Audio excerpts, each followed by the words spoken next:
الحمدللہ رب العالمین والصلاة والسلام علی سید الانبیاء والمرسلین اما بعد فاعوذ باللہ من الشیطان الرجیم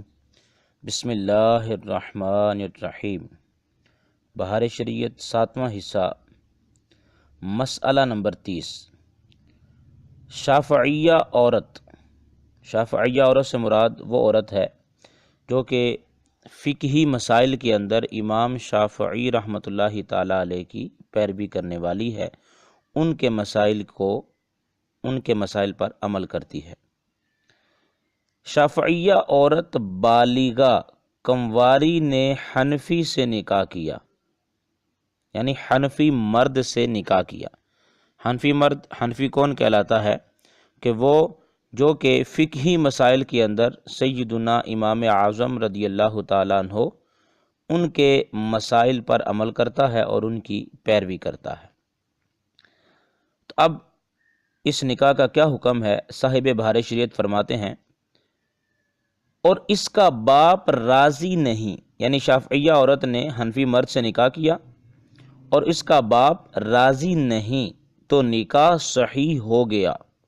یوں ہی اس کا عکس، یعنی اس کا الٹ، یعنی حنفی عورت ہے اور شافعی مرد ہے،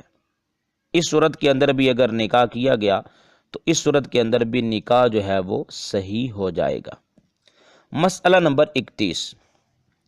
عورت بالغہ عاقلہ، بالغہ سے مراد جو عورت جو ہے وہ بالغ ہو جاتی ہے، اور عاقلہ صاحب عقل، یعنی بے وقوف نہ ہو، عقل والی ہو، اس کا نکاح بغیر اس کی اجازت کے کوئی نہیں کر سکتا،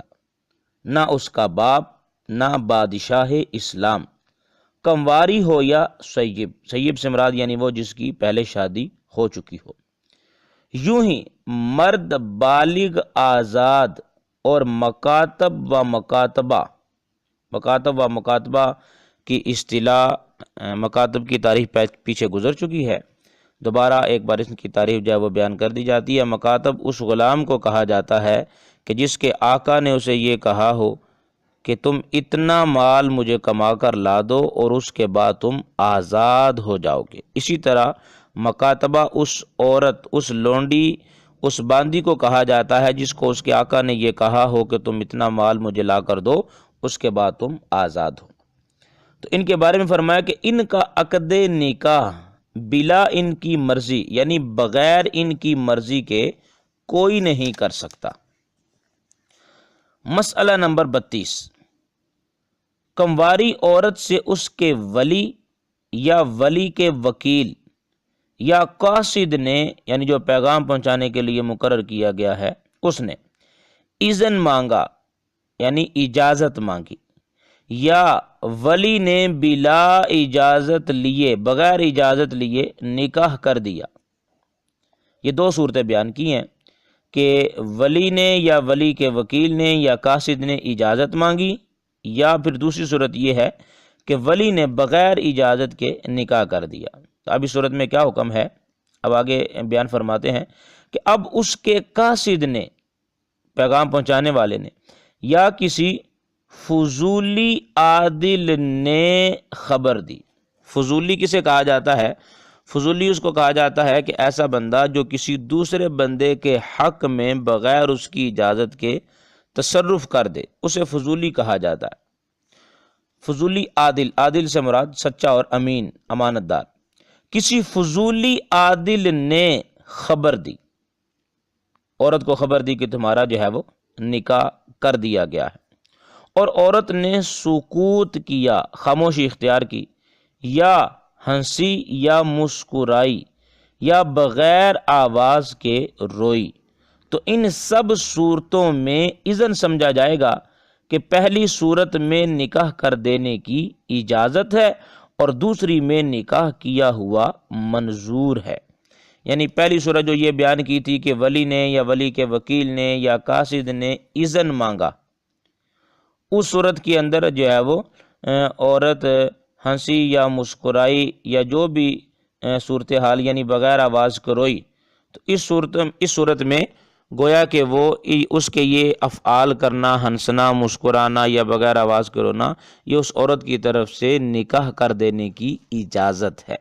اور دوسری صورت سے مراد کیا ہے کہ جس میں ولی نے بغیر اجازت کے نکاح کر دیا، تو اس صورت میں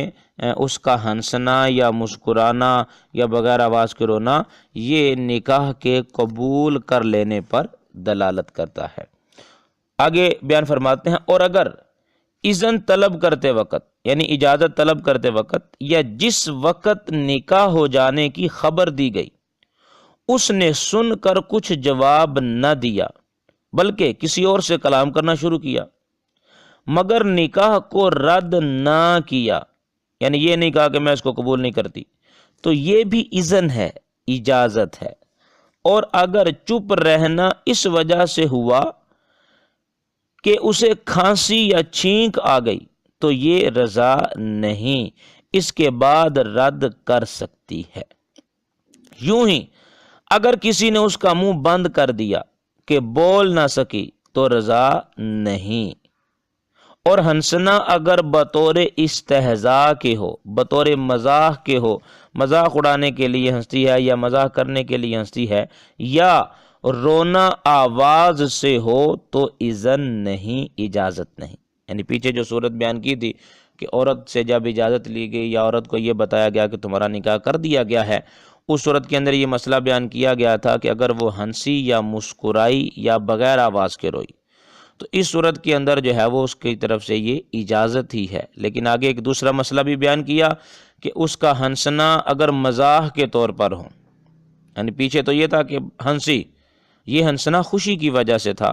اگر بطور مزاح اڑانے کے لیے ہنسی تو اس صورت کے اندر اجازت نہیں ہوگی۔ اسی طرح اس کا اونچی آواز کے ساتھ پھوٹ پھوٹ کر رونا، یہ بھی جو ہے وہ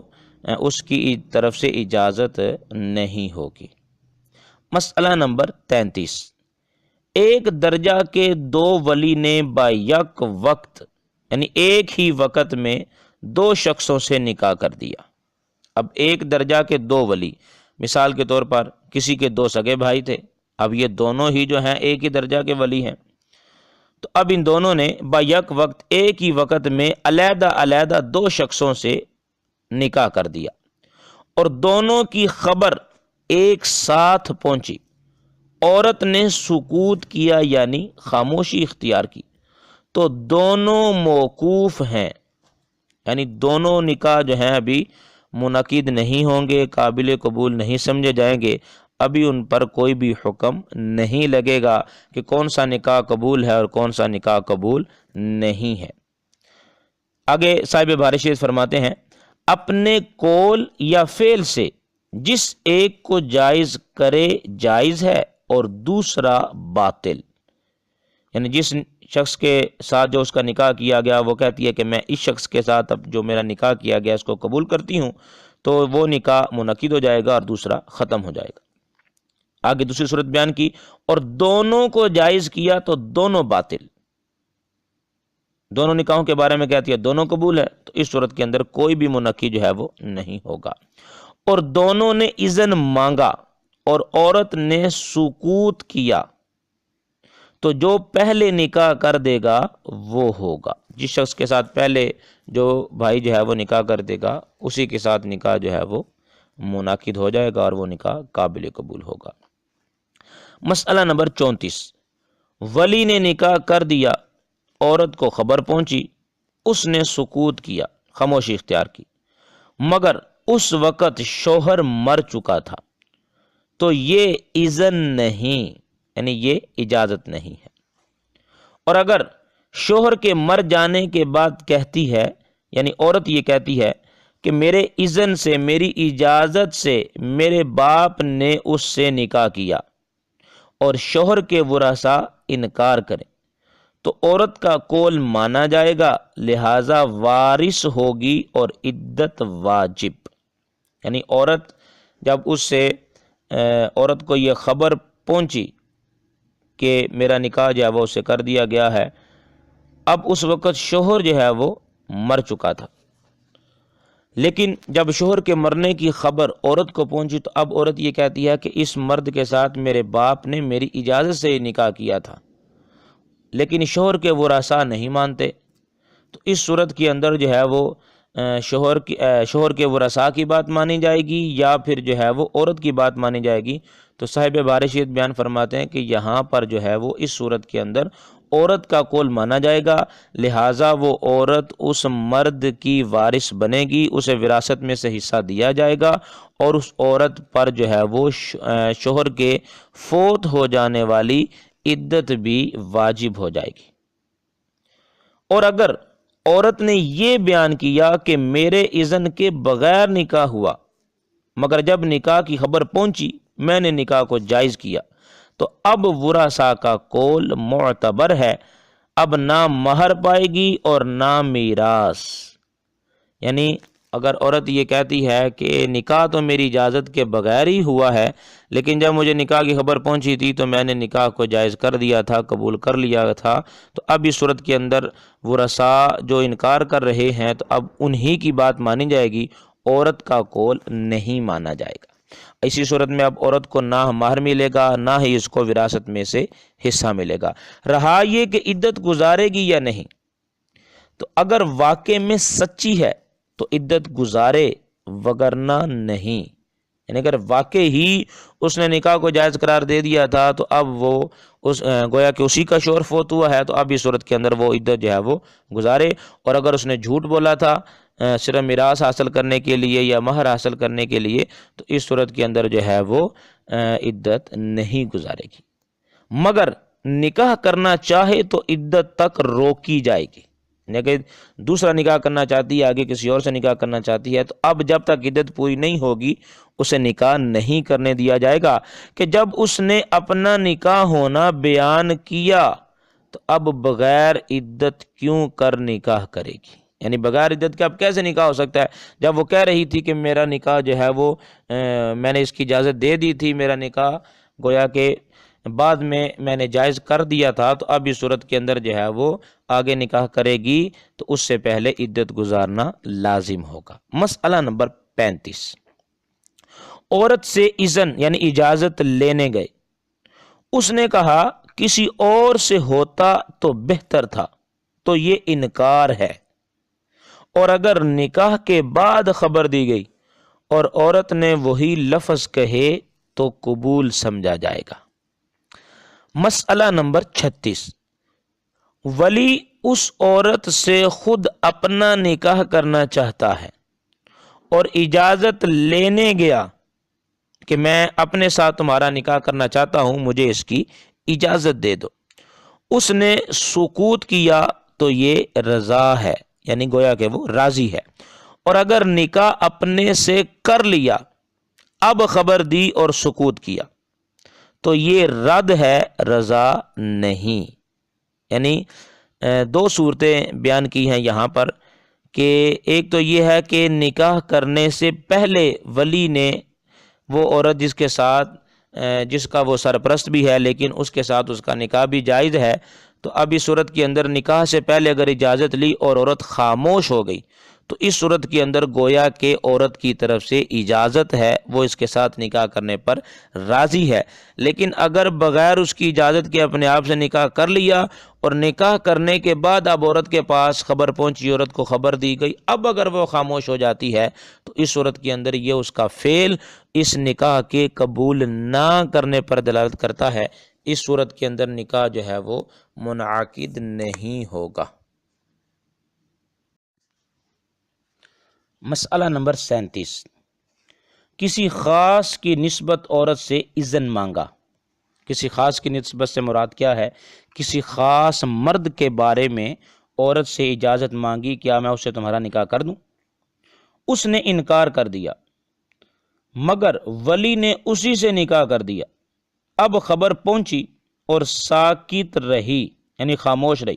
تو یہ اذن ہو گیا۔ یعنی عورت نے جب یہ انکار کر دیا تھا کہ نہیں میں اس مرد سے اپنا نکاح نہیں کرنا چاہتی، تمہیں اجازت نہیں ہے، اتنا کہنے کے بعد جب ولی وہاں سے گیا تو اب ولی نے پھر اسی شخص سے اس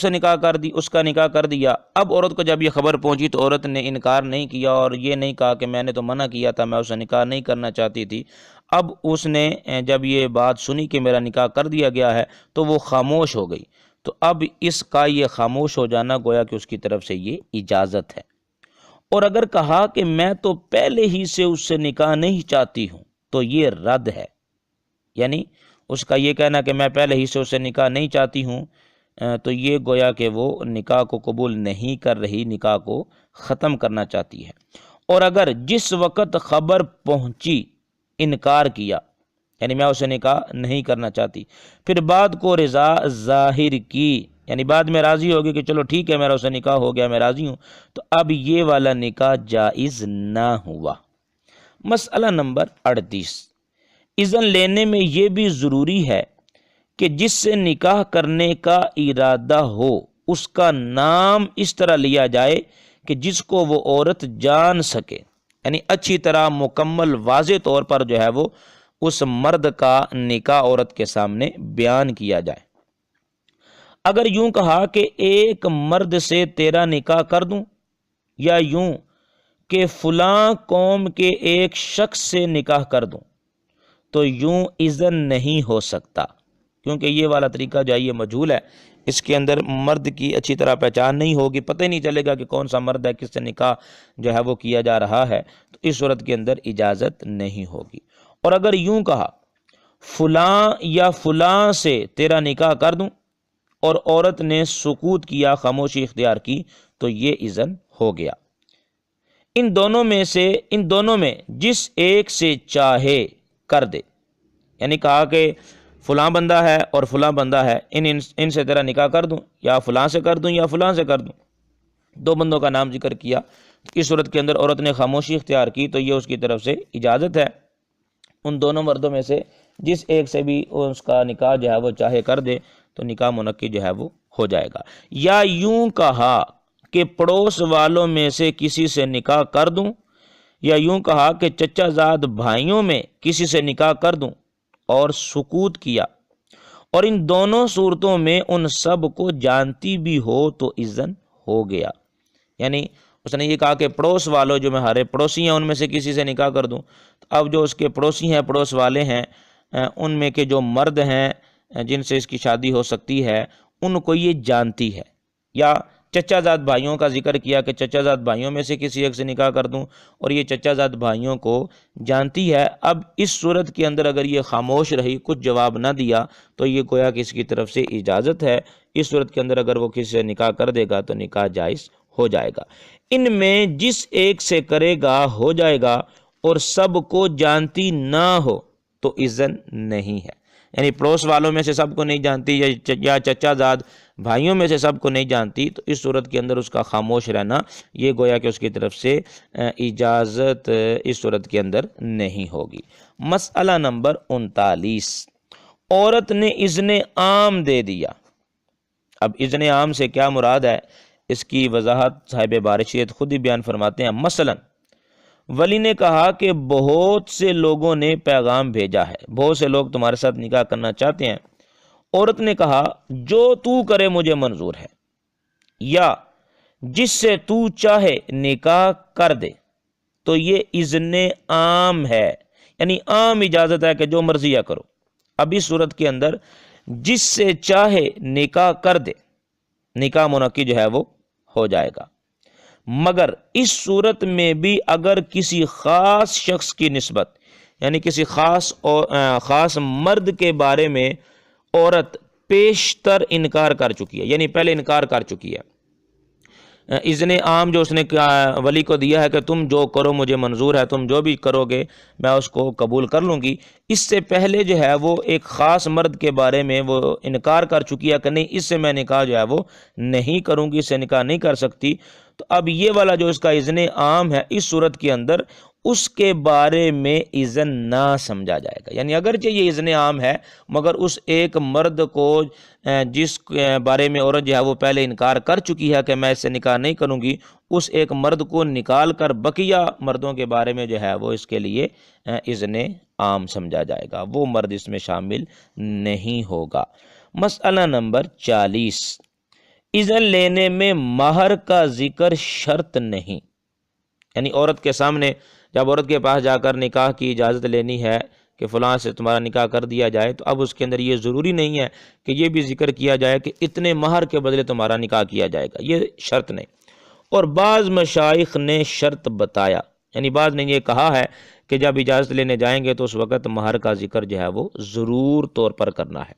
لہٰذا ذکر ہو جانا چاہیے کہ اختلاف سے بچنا ہے، اور اگر ذکر نہ کیا تو ضرور ہے کہ جو مہر باندھا جائے وہ مہر مثل سے کم نہ ہو۔ مہر مثل کی وضاحت یہاں پر بیان کر دی جاتی ہے۔ مہر مثل جو ہے وہ کس مہر کو کہا جاتا ہے؟ یعنی جس عورت کی شادی ہو رہی ہے، اس عورت کے خاندان والی جو عورتیں ہیں،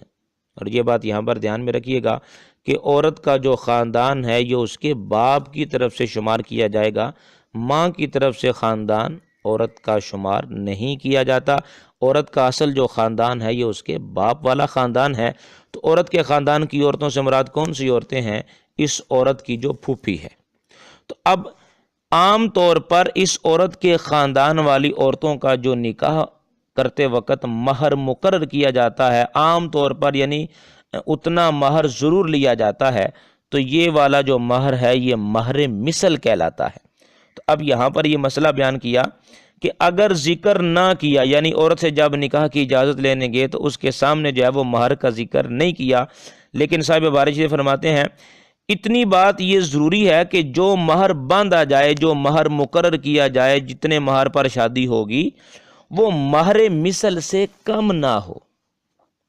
اور کم ہو تو بغیر عورت کے راضی ہوئے عقد صحیح نہ ہوگا۔ یعنی اگر مہر جو ہے وہ مہر مثل سے کم ہے تو اس صورت کے اندر عورت کی مرضی ہے، اگر چاہے گی تو نکاح قبول کر لے گی، اور اگر نہیں چاہے گی تو نکاح کو رد کر سکتی ہے، اس کی اجازت کے بغیر نکاح درست نہیں ہوگا۔ اور اگر زیادہ کمی ہو تو اگرچہ عورت راضی ہو، اولیاء کو اعتراض کا حق حاصل ہے، یعنی جب کہ کسی غیر ولی نے نکاح کیا ہو اور ولی نے خود ایسا کیا تو اب کون اعتراض کرے؟ یعنی جو نکاح کرتے وقت عورت کا مہر مقرر کیا ہے وہ بہت ہی زیادہ کم ہے، مہر مثل سے بہت ہی زیادہ کم ہے، تو اب اس صورت کے اندر عورت اگرچہ راضی ہو بھی جائے، لیکن چونکہ اولیاء کا بھی کچھ نہ کچھ اختیار ہوتا ہے، حق ہوتا ہے، اور صورت ایسی ہے کہ ولی نے خود نکاح نہیں کیا بلکہ کسی اور نے کیا، تو اس صورت کے اندر اولیاء جو ہے وہ اس نکاح کو رد کر سکتے ہیں، اعتراض کر سکتے ہیں۔ لیکن اگر خود ولی ہی نے ایسا کیا کہ بہت کم مہر رکھ کر جو ہے وہ نکاح کر دیا، تو اس صورت کے اندر اعتراض کا حق باقی نہیں رہے گا، کیونکہ ولی نے اپنی مرضی سے نکاح کیا ہے، تو گویا کہ اپنا حق اس نے خود ہی ساکت کر دیا ہے۔ مسئلہ نمبر 41، ولی نے عورت بالغہ کا نکاح اس کے سامنے کر دیا، یعنی عورت بھی موجود ہے اور اسی کے سامنے اس کا نکاح کر دیا، اور اسے اس کا علم بھی ہوا اور سکوت کیا، یعنی خاموشی اختیار کی، تو یہ رضا ہے، یعنی عورت کی طرف سے اجازت ہے اور وہ اس نکاح پر راضی ہے۔ مسئلہ نمبر 42، یہ احکام جو مذکور ہوئے، جتنے بھی احکامات پیچھے بیان کیے گئے ہیں، یہ ولی اقرب کے ہیں، یعنی جو سب سے قریبی رشتہ دار ہے، قریبی سرپرست ہے، یہ احکام جو پیچھے بیان کیے گئے ہیں یہ اس کے لیے ہیں۔ اگر ولی بعید یا اجنبی نے نکاح کا اذن طلب کیا، ولی بعید یعنی کہ جو دور والا سرپرست ہے، دور والا رشتہ دار ہے،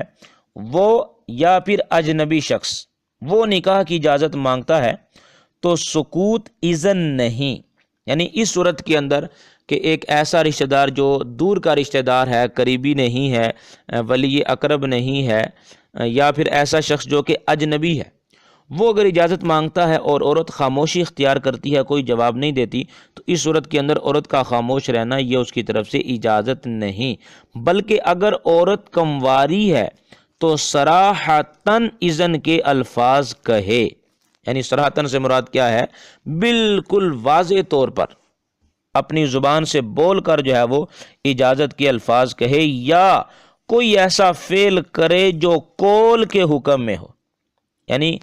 کام ایسا کرتی ہے کہ جس کی وجہ سے ہمیں یہ سمجھ میں آ جاتا ہے کہ یہ عورت نکاح کرنے پر راضی ہے اور یہ اس نکاح کو قبول کر رہی ہے، تو اس صورت کے اندر جو ہے پھر اس کا نکاح منعقد ہو جائے گا۔ یہ اس صورت میں بیان کیا جب کہ اجنبی یا کہ دور والا ولی اجازت مانگتا ہے، لیکن پیچھے ہم پڑھ کے آئے ہیں اگر ولی اقرب اجازت مانگتا ہے، جو قریبی رشتہ دار ہے، سرپرست ہے، وہ اجازت مانگتا ہے، اس صورت کے اندر اگر خاموشی اختیار کرتی ہے تو اس کی یہ خاموشی گویا کہ اس کی طرف سے اجازت ہے۔ لیکن اجنبی شخص کے معاملے میں یا ولی بعید کے معاملے میں، جو دور کا ولی ہے، سرپرست ہے، اس کے معاملے کے اندر جو ہے وہ اذن صراحتاً واضح طور پر الفاظ بولنا یہ ضروری ہے، یا کوئی ایسا کام کر دے جس کے ذریعے ہمیں پتہ چل جائے کہ یہ نکاح کرنے پر راضی ہے۔ وہ کام کون کون سے ہیں؟ صاحب باشد بیان فرماتے ہیں کہ مثلا مہر یا نفقہ طلب کرنا۔ عورت جو ہے وہ یہ کہتی ہے کہ میرا نکاح اس سے کرنا چاہتے ہو تو ٹھیک ہے، مجھے مہر لے کر دو، یا پھر وہ خرچہ وغیرہ طلب کر لیتی ہے کہ میرا خرچہ کتنا ہوگا، مجھے کتنے اخراجات جو ہے وہ دیے جائیں گے، یہ نان و نفقہ طلب کر لیتی ہے، تو یہ بھی گویا کہ اس کی طرف سے اجازت پر دلالت کرتی ہے۔ اسی طرح خوشی سے ہنسنا، ہنس پڑتی ہے تو یہ اس کا ہنسنا بھی جو ہے وہ نکاح کے اجازت پر دلالت کرتا ہے۔ اسی طرح خلوت پر راضی ہونا، خلوت سے مراد تنہائی، یعنی کہ وہ جس مرد کے بارے میں اجازت لی گئی ہے وہ اس مرد کے ساتھ علیحدگی پر جو ہے وہ راضی ہو جاتی ہے کہ ٹھیک ہے میرا سے نکاح کر دیا گیا ہے تو اب میں اس کے ساتھ علیحدگی میں تنہائی میں چلی جاتی ہوں تاکہ جماع وغیرہ کی صورت ہو سکے، تو اس صورت کے اندر بھی اس کی طرف سے یہ اجازت ہے۔ اسی طرح مہر یا نفقہ قبول کر لینا، یعنی پیچھے یہ تھا کہ مہر یا نفقے کا مطالبہ کرنا، اسی طرح جب اس کو مہر یا نفقہ پیش کیا گیا تو وہ قبول کر لیتی ہے، تو یہ قبول کر لینا بھی اس کا ایک ایسا فعل ہے جس کی وجہ سے ہمیں یہ بات سمجھ میں آ جائے گی کہ یہ نکاح کرنے پر راضی ہے اور اس نے نکاح کو قبول کر لیا ہے۔ مسئلہ نمبر 43، ولی نے عورت سے کہا میں یہ چاہتا ہوں کہ فلاں سے تیرا نکاح کر دوں، اس نے کہا ٹھیک ہے، جب چلا گیا تو کہنے لگی میں راضی نہیں، اور ولی کو اس کا علم نہ ہوا، یعنی عورت راضی نہیں، ولی کے چلے جانے کے بعد عورت یہ کہتی ہے میں راضی نہیں ہوں، اور ولی کو اس کی اجازت یعنی اس بات کا پتہ نہیں چلا۔ اس صورت کے اندر ولی نے نکاح کر دیا تو نکاح صحیح ہو گیا۔ اس صورت کے اندر جو ہے وہ اب عورت کی یہ بات، چونکہ ولی کو اس کا علم نہیں ہوا، عورت کی وہ بات نہیں مانی جائے گی، چونکہ اس نے پہلے اجازت دے دی تھی، لہٰذا اب وہ نکاح منعقد ہو جائے گا۔ مسئلہ نمبر 44، بکر یعنی کنواری۔ کنواری وہ عورت ہے جس سے نکاح کے ساتھ وطی نہ کی گئی ہو، یعنی جس کے ساتھ نکاح کر کے جمع نہ کیا گیا ہو، وہ عورت جو ہے وہ کنواری عورت کہلاتی ہے۔ لہٰذا اگر زینہ پر چڑھنے، زینے سے مراد سیڑھی پر چڑھنے یا اترنے یا کودنے یعنی چھلانگ لگانے سے، یا حیض یا زخم یا بلا نکاح یعنی بغیر نکاح کے، زیادہ عمر ہو جانے یعنی نکاح کوئی نہیں ہوا اور زیادہ عمر ہو گئی ہے، یا زنا کی وجہ سے بکارت زائل ہو گئی، بکارت سے مراد کیا ہے؟ کموار پن، یعنی ان ساری صورتوں کی وجہ سے اگر اس کا کموار پن جو ہے وہ زائل ہو گیا، وہ کمواری نہیں رہی، جب بھی وہ کمواری ہی کہلائے گی۔ یوں ہی اگر اس کا نکاح ہوا مگر شوہر نامرد ہے، یا اس کا عضو تناسل یعنی جو شرمگاہ ہے جس کے ساتھ جمع کرتا ہے، عضو تناسل مقطوع ہے یعنی کٹا ہوا ہے، اس وجہ سے تفریق ہو گئی، یعنی میاں اور بیوی جب جس عورت کا نکاح کیا گیا ہے، اب شوہر ہی ایسا ہے کہ وہ نامرد ہے، جمع پر قادر ہی نہیں ہے، اس کا عضو تناسل کٹا ہوا ہے، اس وجہ سے مرد و عورت کے درمیان قاضی کے حکم سے جدائی کر دی گئی، قاضی نے عورت کو شوہر سے جدا کر دیا۔ بلکہ اگر شوہر نے وطی سے پہلے طلاق دے دی یا مر گیا، اگرچہ ان سب صورتوں میں خلوت ہو چکی ہو، یعنی تنہائی ہو چکی ہے، جماع والی صورت بن چکی تھی، جماع کرنے پر جماع کر سکتا تھا، لیکن چونکہ کسی عضو تناسل کٹا ہوا تھا اس وجہ سے جو ہے وہ نہیں کر سکا، تو اب ان ساری صورتوں کے اندر جو یہ پیچھے بیان کی گئی ہیں، ان ساری صورتوں میں عورت بکر ہے، عورت کنواری ہے، کنواری ہی کہلائے گی، مگر جب چند بار اس نے زنا کیا، کہ لوگوں کو اس کا حال معلوم ہو گیا، لوگوں کو پتہ چل گیا کہ بھائی یہ زنا کرنے والی عورت ہے، یہ صورت یا اس پر حد زنا قائم کی گئی، اگرچہ ایک ہی بار واقع ہوا ہو، تو اب وہ عورت بکر نہیں قرار دی جائے گی، اب وہ عورت کنواری نہیں ہے۔ اس صورت کے اندر وہ عورت جو ہے وہ سیب کہلائے گی اور اس کا حکم جو ہے وہ سیبہ عورت والا ہوگا۔